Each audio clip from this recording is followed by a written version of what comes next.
5th हाऊसमध्ये शनी जर बसलेला असेल तर संतती उशिरा मिळते.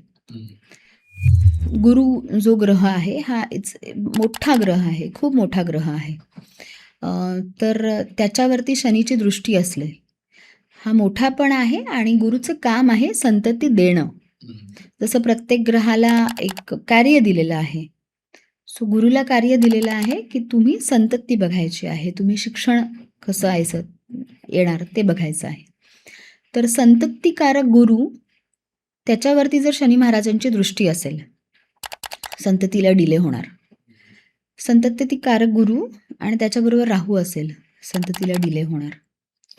राहू 5th हाऊसमध्ये असेल और 5th हाऊसचा सबलॉर्ड उपनक्षत्र स्वामी जर राहू आला तर तुम्हाला एखाद्या ट्रीटमेंट थ्रू जावं लागणार.